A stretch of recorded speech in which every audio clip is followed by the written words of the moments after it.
topics and opinions expressed in the following show are solely those of the hosts and their guests and not those of W4CY Radio, its employees, or affiliates.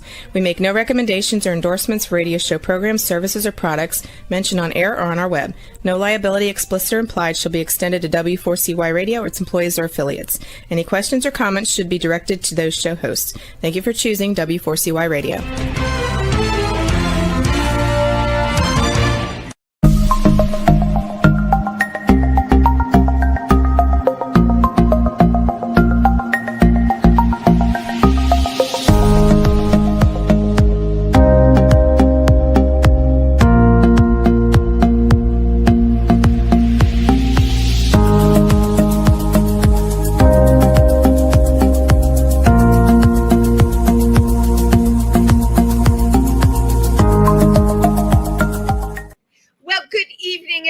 And welcome to Triversity Talk.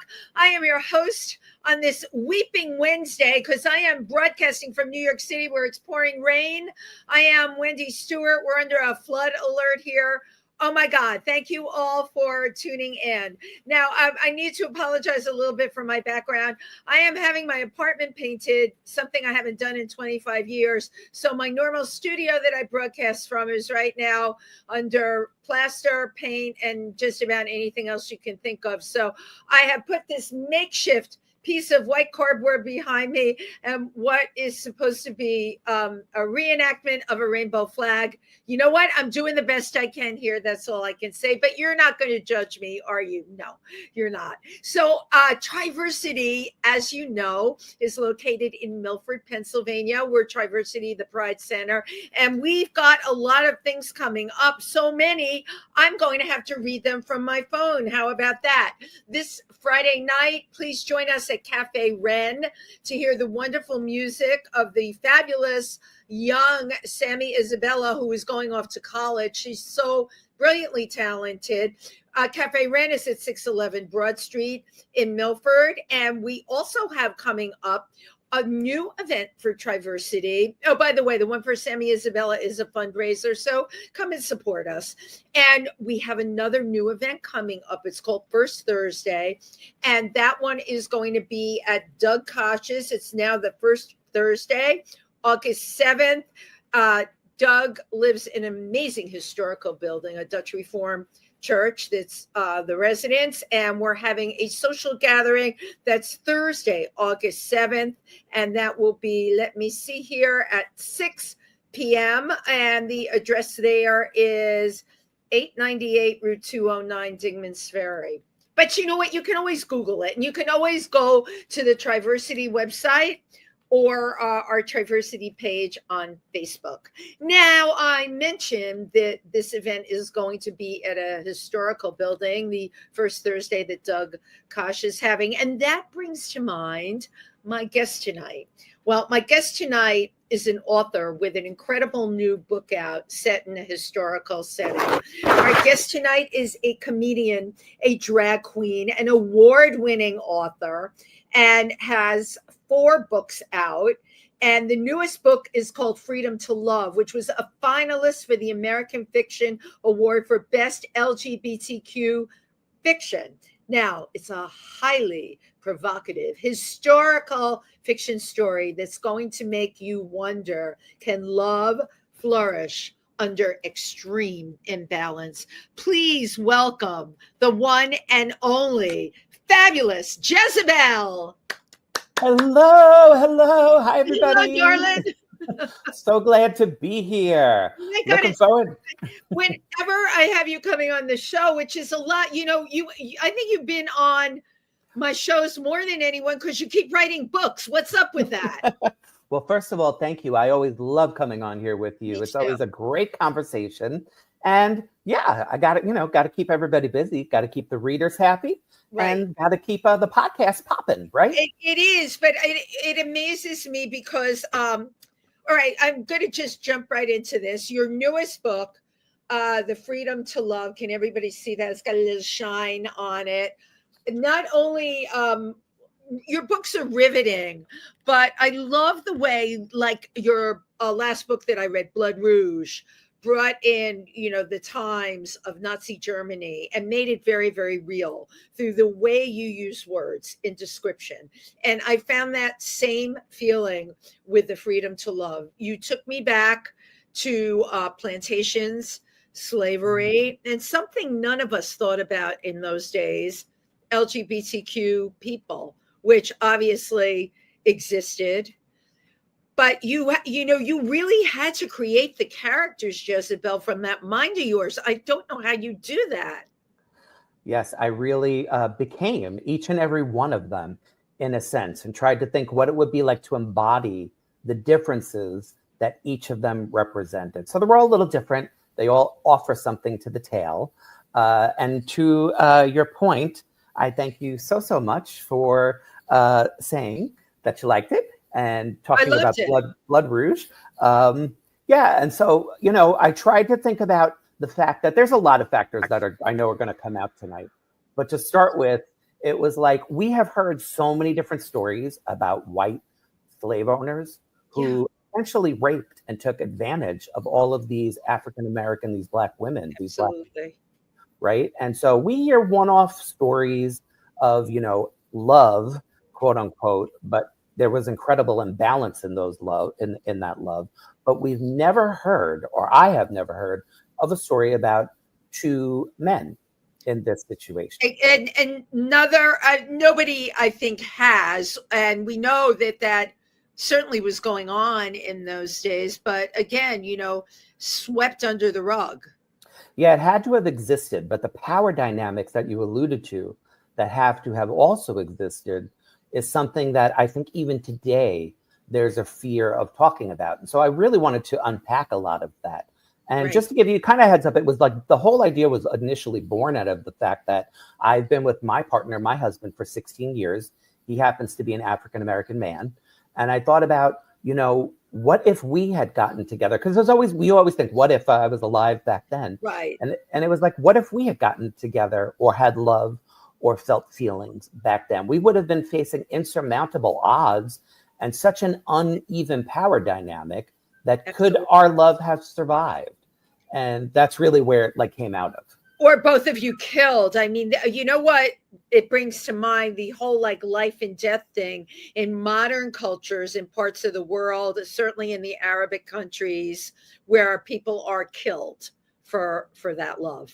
100%. And look, people were being killed in that time just for the color of their skin. Absolutely. Nevertheless, who they loved and who they were sleeping with or anything else related to that. So yeah, that's really where it came out of, just sort of unpacking this big question that led to a whole bunch of other questions and then just lots of layers.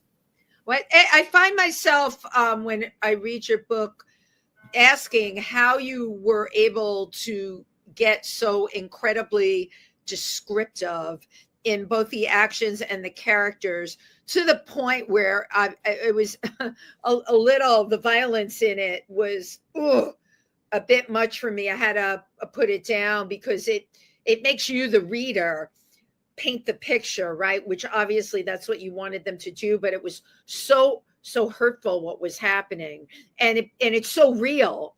And even though this is a historical novel, I found myself knowing that this went on. And I think that's what made me so uncomfortable. Yes. I mean, we're 140-ish years later, but the reality is it was brutal. And we cannot be afraid to talk about that. We can't sweep that under the rug like we like to do for a lot of our history, because that feels nice. It feels good, right? But you know what? We sanitize our history. That's what we do. But not only sanitize it, I can refer to what was going on in Florida, right? Where they were pushing anything that had to do with this time period in an honest way off the plate of the teachers that were teaching it in school. And that's exactly right. And so this is where I come in with the plate, the platter, right? The whole smorgasbord that I'm going to shove in their faces, because we do need to keep talking about these things. There are a lot of dynamics in this book that have to be discussed. I mean, first of all, I'm a white drag queen writing a story about racial history and racial tensions, right? And so, just that alone is enough to bring some sort of spotlight onto this situation I think we still need to unpack and consider in our great American history that lives on today, racism that is born out of our ultimate sin, right? As people call it, the original sin of the United States. It's got to do with the original sin. But what I find interesting about what you write about is you do it as a white drag queen. And that's a different perspective, coming at it from a different perspective, because you're really coming at it from the outside, and it's almost objective in many ways. You certainly do your homework, your historical homework. I wanted to point out for people that are listening, Freedom to Love, and I'm holding it up again, the language in it was very much how people spoke in those days. And as a speaker of English, I don't know if I am, I'm from the Bronx, but as my first language is English, I had to go back and read those sentences over again so that I didn't lose anything from the characters, because the words that you choose are so important to every character. Well, thank you very much. I really wanted to embody and be descriptive in a different way with each character. So they're sort of set apart, right? Yeah. Each one of them really has their own voice and their own experiences. And so I wanted, warms my heart that you say that, because I wanted each one of them to have life breathed into them. So how did you prep for this? How did you do research? It was as if you were writing something for the stage and you had to write the dialogue. How does one learn to do that? Well, there are multiple parts to it, right? So anything you're doing in a book that's historical, you need to do some research. Get out there and see the time that you're looking at specifically, the location, what was the vernacular, what was the lay of the land, what do people eat and drink, right? So there's that kind of research. And that's all online, right? You would do that online. Yeah, I do a ton of online research because you have to, right? And then it really becomes the creative part. You have to take a stand on who somebody is, and then you have to make that really come alive, right? Yeah. And that's the imagination part, which is a whole lot of fun. And then it's finding the right words to match that person. So, it does take some work, but I thoroughly enjoyed writing this book. As difficult as it was, it really felt so passionate for me. And I think that comes out, or I hope that comes out. It totally came out in the book. And it's still interesting to me that you could get that vernacular, because me as a reader had to go back and almost translate the sentence, because my ear isn't tuned. Maybe if I were Southern, maybe that would have made it easier for me. But I went back because I didn't want to miss any of the meaning. Okay, or the phrases that they used then. Language was different then, especially down south. Exactly, even now, there's phrases that people use that are very Southern. There's phrases people use in New England that are very New Englandish. But it's important because it's what drives the character. Exactly. So it's like, bless their heart, right? Which they say in the South, or I, as a New Yorker, and as a New York Jew, say Meshuggah and Fakakta and Fashtunkana and all this stuff. So it's, you have to take it to who the person is, the time they are, and the location. And by the way, if you're from the Bronx, that's English. I like to call it the King's, because the King's English. To anybody who uses any other dialect in America, this is the real American dialect. Bronx is the King's English. And I'm from around Kingsbridge Road, so there you go. Thank you, Jezebel, for embellishing me. Long Island, New York City, Jersey, this is really the crux of. It is. It certainly is. So when you were writing the book, in terms of your research, there's a lot of violence, because there's a lot of violence that existed during that time. Did you read about this, or it was things that you knew? Did you use, I wanted to ask you this, and you're a writer, do you incorporate ChatGPT now into not your writing, but I use it for knowledge. I've picked up things that Google won't give me. I'd love to know your process. Yeah, I don't really use ChatGPT at all, because for a lot of reasons, which we could have a whole conversation on today. We could. That's another show. We'll have you back. Yeah. but it's not, it's not just Google. There's lots of other ways to find out information. And then you carry with you a lifetime of learning and experiences too. So it's not like I am a complete novice to ever hearing about any of this. So you add on to some of what you know, and then you, of course, you do the research. I have to be honest, though, a lot of what was in your book, the closest I came to knowing about it was in that film, 10 Years a Slave. That was extremely descriptive and showed how slaves were treated very realistically at that time period. Everything I learned in school was just the real sugar-coated stuff, that slavery was bad, and nobody ever went into detail as to why it was bad. But I love the way you, and not doing a spoiler alert, but how you empowered your characters of color as we got towards the end of the book. I'm a big person on happy endings, and I didn't know how it was going to turn out. And credit to you, because you had me like completely riveted. I went to bed at 4:00 in the morning so I could finish the book, Jezebel. Wow, now that is the highest compliment any author could receive. Mama had to use cover up under her eyes the next day, and things that would shrink the wrinkles, because I couldn't put it down.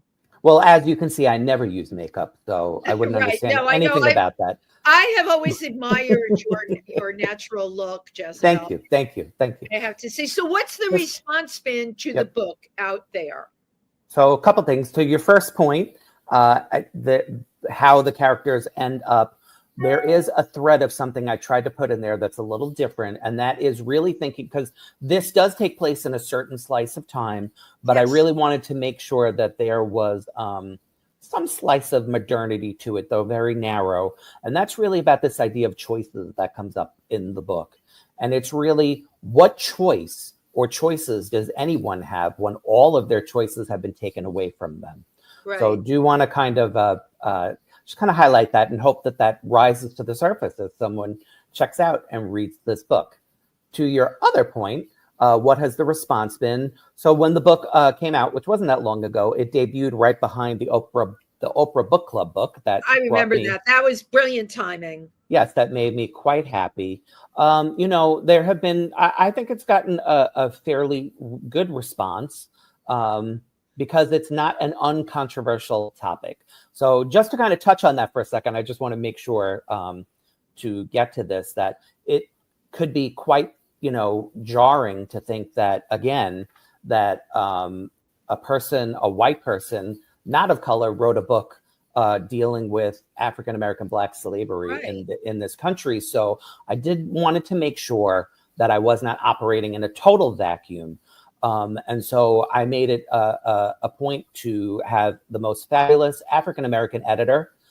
Very important to get her eyes. That was very smart. On this book. And then I had African-American gay sensitivity reader as well, to make sure that I could get some perspective from somebody who would be represented in the book.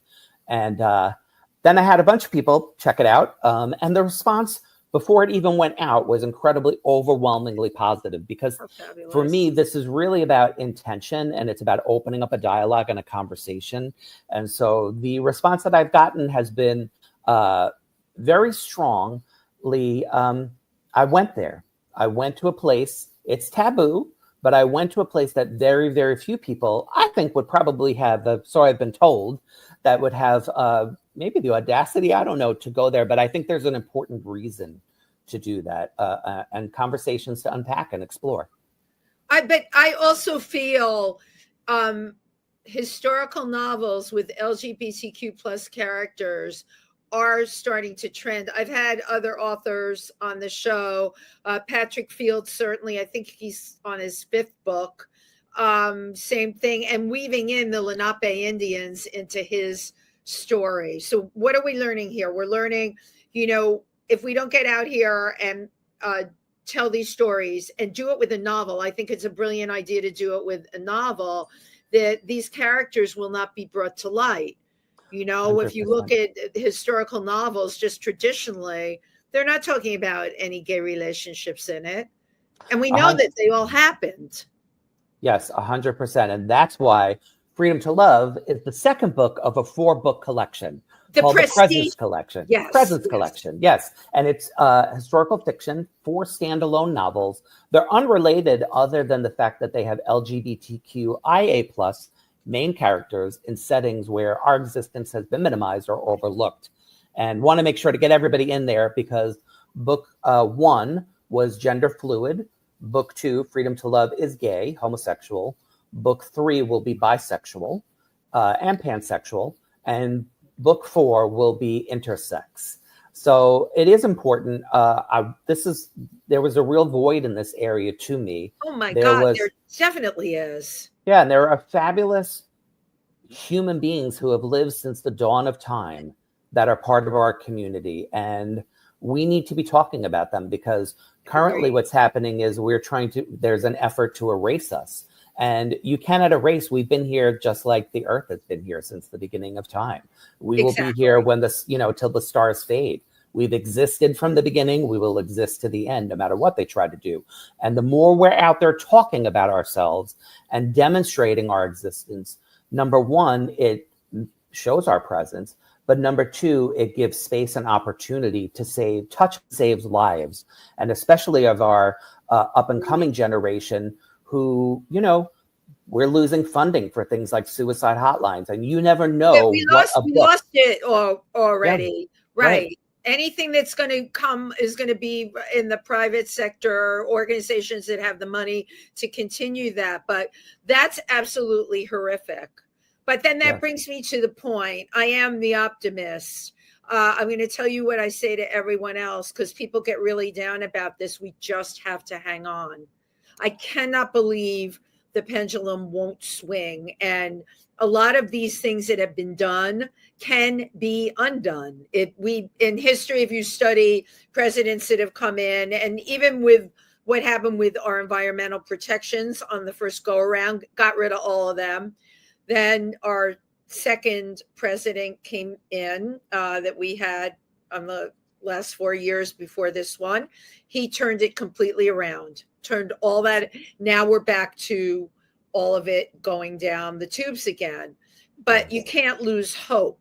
And what I feel by you writing these novels, I feel that you are giving people hope because there's nothing better to me than no matter how things are upsetting out there, to be able to, exactly what I did, get in bed with a good book that you can't put down, have quiet around you, not be on Facebook, not be on TikTok or all that other stuff, to just be reading the book. I'm such a purist. I insisted on getting it in the tangible. I want to smell the pages.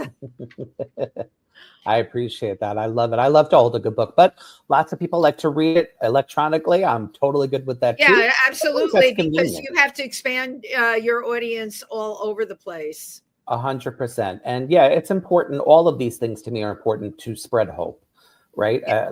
That's central to, I think, our most important mission at the moment. And I agree with you. Everything, the pendulum swings. They're going to do horrible, terrible things. But you know what? They won't last forever either. Nobody does. Everybody has a time, date, stamp, expiration, where, as we've discussed before, in my belief, everybody's going to meet their maker at some point. And the pendulum swings back. And so I, too, am a buff of presidential history. And so, yeah, presidents come and they do all kinds of stuff. Administrations come and do stuff, and they change because time marches on. Right. And you just have to hope that you survive it. And to me, that is certainly a theme in both Blood Rouge and Freedom to Love. If you can just make it to the other side, if you can just get through it. And both books are really great examples to give hope that these characters can make it through. Yes. Noting, though, for those who might have checked out Blood Rouge, that it does have a mixed heavy ending. It does. Right. And so, but there is in that book, the important message really comes out is, what does it mean to have self-ownership and survive too? What does survival look like? right? And survival can mean many different things to make that point, right? But all of these, to your point, is really about where do I take control of me when others really want to have their say in who I am and what I do. But it's hard because we talk about this all the time. All you've got is control of yourself, your immediate environment.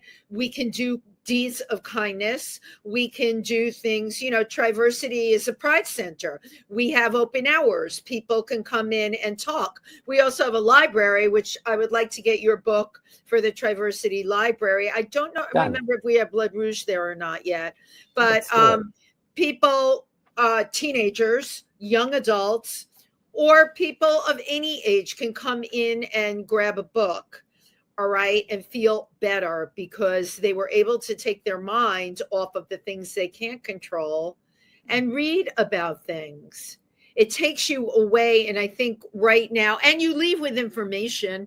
It's not like you're going into la la land and blocking out, but you leave with information. I think that's a gift, Jezebel, and I think that's what you do as an author. I want to talk about your first book was The Harlot's Guide to Classy Cocktails. Yes, my good old trashy, fun book about drunk drag queens and delicious cocktail recipes.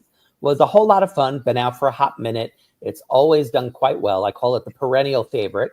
It includes drag queens, some of the most popular drag queens from around the world. Every single continent except for Antarctica is represented. Wait a minute. You're bursting my bubble. There's no drag queens in Antarctica?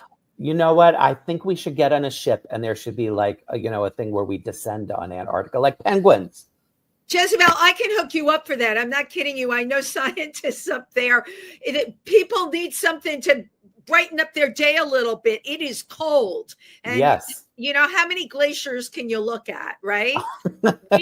we need a boat full of drag. This is a great idea. I love brainstorming with you. We need to send a boatload of drag queens up with one of those research vessels, to bring a little levity and a little color to a place, pardon the pun, is very black and white because they've got endless hours of darkness.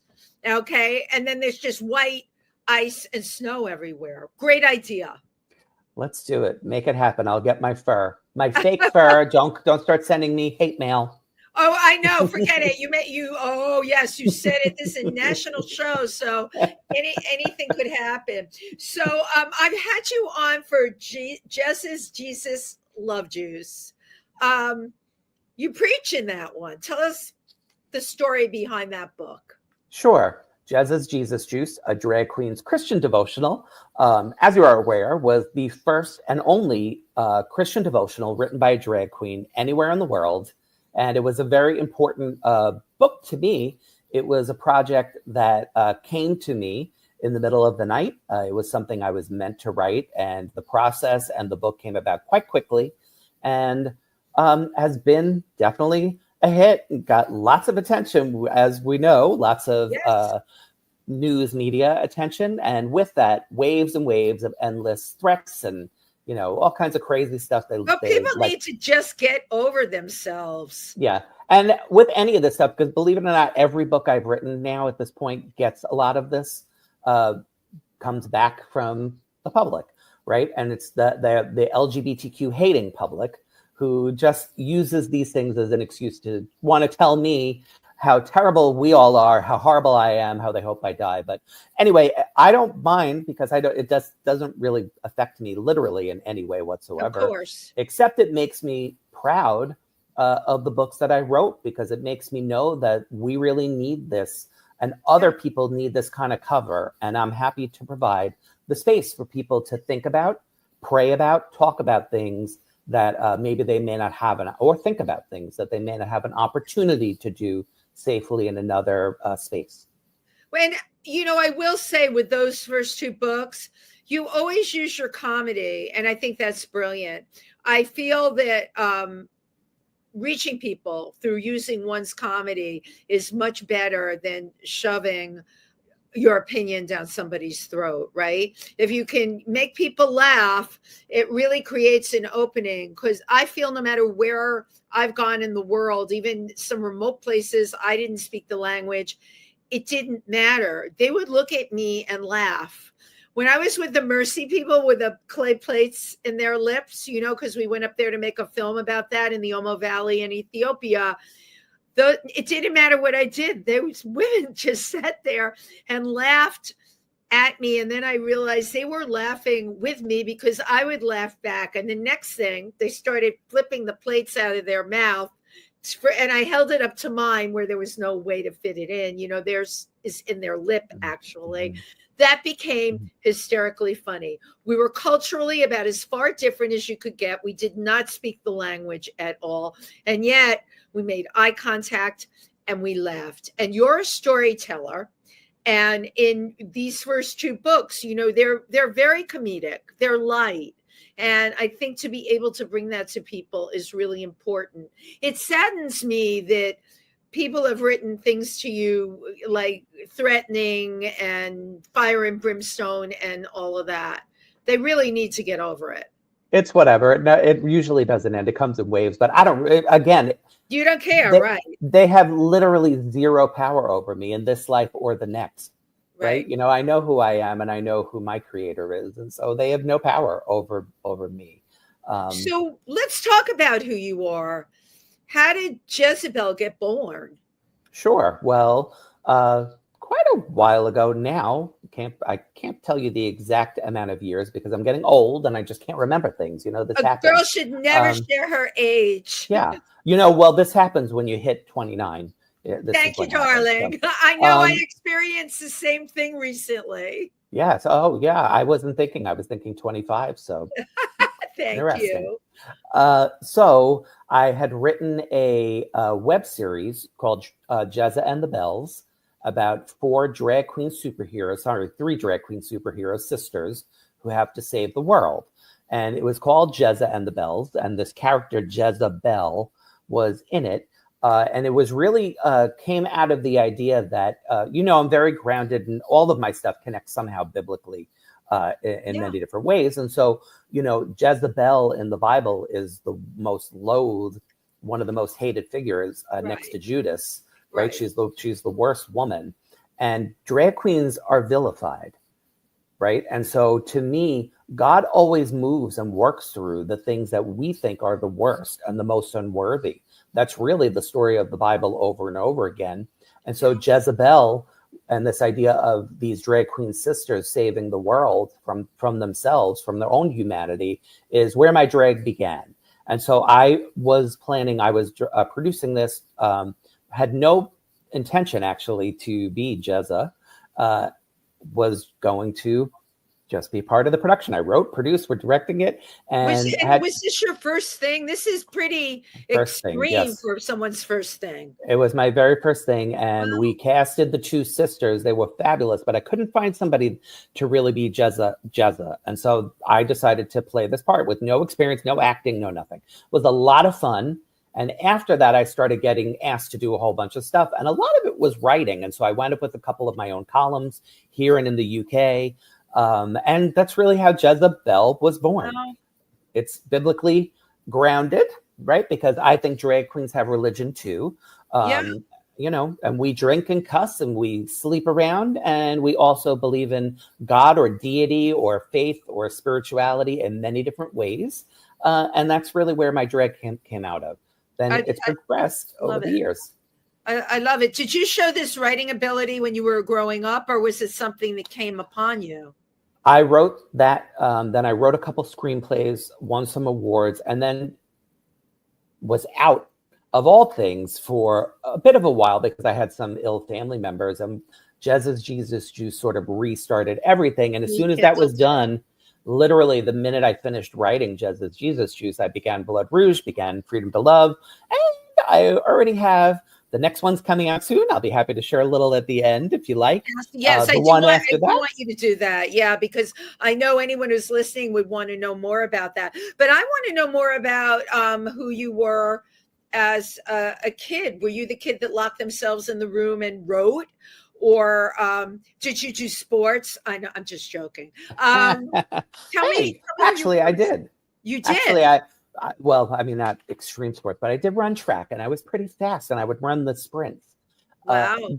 Yeah, but I was a very basically who I am today, but because of my sexuality, faced a lot of challenges, and that made me really go into my shell publicly, but not if you knew me. Then privately, I tended to still be the same sort of like messy ham that I am today. And it wasn't until I got older that I just sort of stopped giving a flying flip about anything and everything, and just really became myself. And I came into drag later in life, and Jeza really changed a lot for me. I found a voice. And so when I started my writing, for example, I would have people respond, producers, publishers, agents, and it's amazing, because how hard it is. That's so incredible. But they didn't want to work with me if I kept the name Jezebel. It was, we love your work. Can you use a boy name? And so I refused to use my boy name. I am Jezebel. Yeah, because Jeza is what gave me voice, number one. And number two, why can't I use this name? People use all kinds of names. And so how dare you? And so, I let things pass by that I probably had opportunities, but, I thought I'm going to do things on my terms, and whatever that looks like, whatever that is, I'm good with that. And I'm great with where I am and where things have evolved today. And look, I'm talking about things that really matter to me, Well, so these books are wonderful vehicles to get your opinion out. Certainly doing comedy is another way. When you write I do stand up and I can vent about the things that bother me. But when you put it in a book, this is a tangible thing that someone can take away with them. They can go back and reread it. And I totally love that you're doing this. And I'm sure when you show up to do readings, they don't have anybody that's like you that shows up to do readings. No, and on this book, the thing that they always want to talk about is the mother, Mrs. Anna, because she is just pure terror and terrible. And so people, anywhere I go, if they're talking about this book, that's what they want to get to. People say and that brought me to where I wanted to go. Were any of the characters in this book based even lightly on people that you knew? So she really is the embodiment. The mother is horrible when you go to read the book. And she really is the embodiment of all of the terrible racist people that we have that exist here in this country and have over the arc of our own history. Right. And so I really wanted to make sure she represented every vile thing that you could think one could represent, including your own sort of well, I don't want to give too much away, but her own vices. Let's put it like that. Right. Hidden vices. Yeah, her own hidden vices, right? Because she had a very surprising history to her as well. And I will just leave it at that. While I was reading that, I saw Joan Crawford playing her. I thought she would be so, if I were casting it, Joan Crawford would have been so great in that role. I love that. Actually, this whole time I've had in mind, there's the actress, and her name just left my mind. She's in The Black Serpent. She was also in Harlots, the TV show. She's a British actress. She played Alpha on The Walking Dead. She's a phenomenal actress. Phenomenal. Her name's out of my mind, but I thought could play. When the show's over, it'll come back to you. Yeah, she could play this horrible, wicked woman, I think, and she would do a phenomenal job. And then also I would give a shout out to my favorite, she really is probably my favorite actress, Cate Blanchett. I really would love her to do that. It would be a stretch. Yeah, absolutely. So do you have plans on taking this to stage or to film? I would love for it to go to film, to be honest. I think it would be quite a movie. Provocative and evocative, and that would be a wonderful life goal if that were to happen. Hopefully, it will grow wings and fly right into the right producer, right into their lap. And so if you watch Netflix, as I do, not a lot, but I use it to relax, believe it or not. I watch a lot of shows that are filmed in other parts of the world because their characterizations and perceptions are so different than here. But two men being together or two women being together, it just totally goes in those. It's totally normalized, right? Yeah. And it's not normalized here, which made me think, in the telling of your history, it's normal in a television show if it would be done probably elsewhere and then sold back to Netflix. Girl, I got big plans for you. That's all I can tell you. Let's go. Netflix It is should good. be like Netflix should come a knocking, because it's a great story. Thank you. And, I do want to give shout out to my two main characters, Yes. Arthur and Samson. Just Yes. share. This is who it's all about. It's a love story at heart, even though it's a hard to digest love story at many points. It really is a love story at heart about a white young guy who inherits his father's plantation and falls in love with his childhood friend who happens to be a black male slave. And so it's really, you have one who is idealistic and you have another who is realistic and has to deal with what actually happens day to day and has to live with those things. Whereas the other really has privilege of choice and of movement and of everything else. There were a couple of times when I was reading it, I wanted to jump through the book and smack Arthur, the idealistic one. Mm-hmm. I wanted to say to him, Mary Sunshine, snap out of it. Yes. So in some ways he's a slow burn, right? To figuring things out. He has good intentions at heart. Absolutely. But it takes him a while to figure out and to be helped to figure out what that actually means, because sometimes we really need to learn from others around us that love us. And sometimes we're learning difficult truths. And so, I think back in my own relationship, right? And the difficult truths I've learned over time as a white person who walks around in this country day to day with privilege. And unless you were in those shoes and you can experience it, which you and I will never be, but we can get to understand more. And so I've shared before, and it's in, I believe it might be in Jeza's Jesus Juice. Can't remember. It's definitely been in Huffington Post. I believe I wrote about it. I remember one of the times when I first was with my partner way back at the beginning. And I remember we went out to dinner and he was totally annoyed with the waitress and I couldn't figure out why. And I thought, what is this guy's problem? Right. And then after not even after, she went away and he pointed out, you don't realize that the waitress never addresses me, never looks at me. I knew you were going to say that. Yeah. I have experienced that with other actor friends of mine. Thank you, Jez, for bringing that up. It really opened up my mind. And so since then, it happens all the time. I get brought the check, I get asked what we want, etc. And so I share that to some degree, it's overwhelming, and yet I don't wear that every minute of every day. Right. So how dare I? In a lot of ways. And so it's great to learn from the people around you, because we need to learn from each other. That's how we do better by each other. That's how we improve.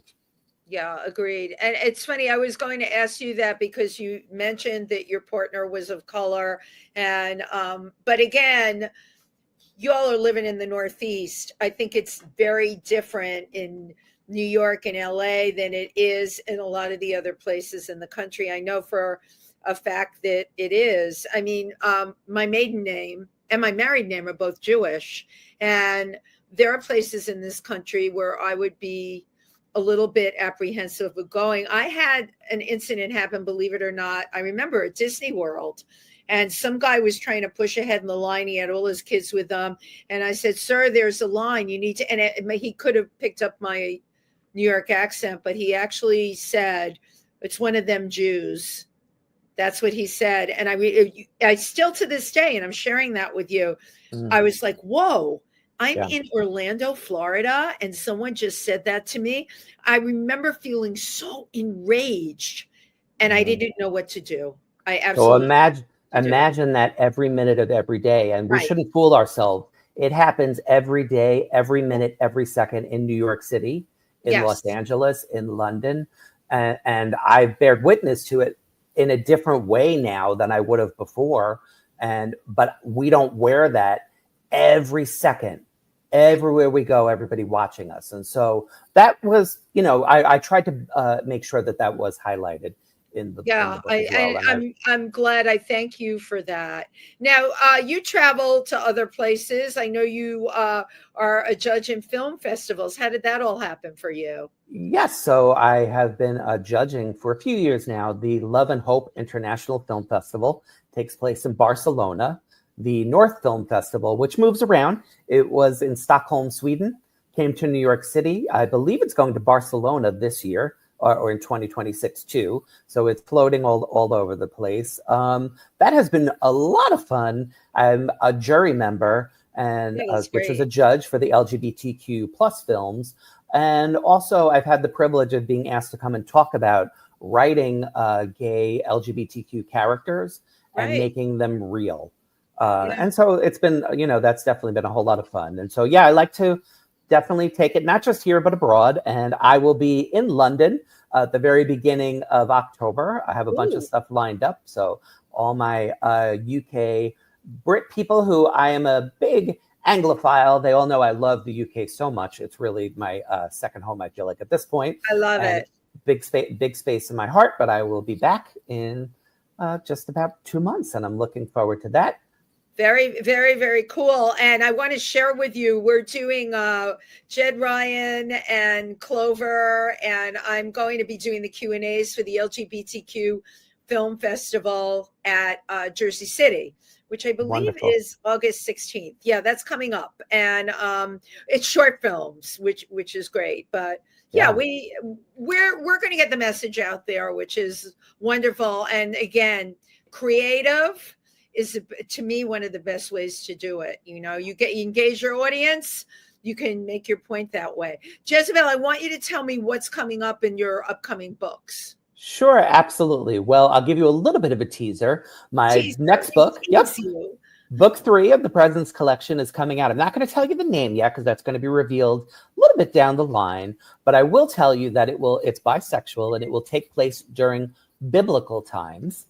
And I'm quite excited about this story that I can't wait to unveil to the world in the fall. And then the final book will come out sometime in 2026. And again, it's featuring an intersex main character. At the same time, I am right now getting close to completing my first dark mythological fantasy thriller. So be looking for that hopefully sometime in 2026. It will be book 1 of a 2-part series. And so lots of writing coming down the line and a whole bunch of other books planned. And it's just amazing to me. I don't know how you can, especially working on 2 different books at one time that are vastly different. I don't know how you split your brain in that way to be able to do that, but damn, that's a gift. Yes, it's called being crazy. Pretty much. That's it. How I approach most stuff. We've got 2 minutes left. What would you like to share with your audience? Sure. I most importantly would like to share, going back to what we spoke about before, art to me can save lives. It can touch lives. Yeah. Right. And so having conversations about things that are difficult, being visible, these things are very important, no matter what we're talking about, because they have the chance to change the world or change the world of somebody. So I thank everybody who would even just take a chance and take a peek at any of my work, be it from comedy, come see me, to reading any of my books. And thank you. I appreciate it. Where can people find your books, Jezebel? Well, really, they can find them all over. But they, of course, can go to Amazon. They can go to the publisher. Go to my website, IamJezebel.com, or follow me on Instagram at IamJezebel. So even though it's Jezebel, 2 words, it's 1 word for the sake of my website and for Instagram. And you can find me there. Go to Amazon. Go to your local bookstore. If they don't have it, demand it. Demand it. Yes. Demand that they have it in the local bookstore. Exactly. Or bookshop.org also. Oh, bookshop.org. I'm so thrilled to have you back. I even, sometimes when I run a rerun, I like to rerun your shows. I am a great fan of yours, and I have yet to make it to one of the signings because they always conflict when I am doing a performance. But one will happen when we don't have that happen, right? Absolutely. And I'm a great fan of yours too. And I love you to death. Thank you so much for having me on your show today. Well, thank you so much. And I always do this little hokey thing. I like to take my pictures off the computer. So before we go, cheese.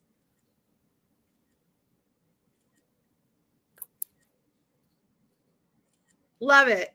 Thank you. I have a whole collection of those. Maybe I'll do a gallery showing with those or something. I think that would be fabulous, actually. A quilt. Jezebel, thank you so much. Thank you to everybody who tuned in with us. And if you are in the Milford, Pennsylvania area, please stop by Cafe Ren on Friday night. The amazing Sammy Isabella will be entertaining. And of course, the proceeds go to Triversity. And this remarkable young woman is going off to college. Just, I am surrounded by inspiring artists of all ages. What can I tell you? I agree with you, Jezebel. It's the art that will get us through in the end. Mm-hmm. Absolutely. And faith, but that's my belief. Absolutely. Thank you, everybody. See you next week. Bye-bye.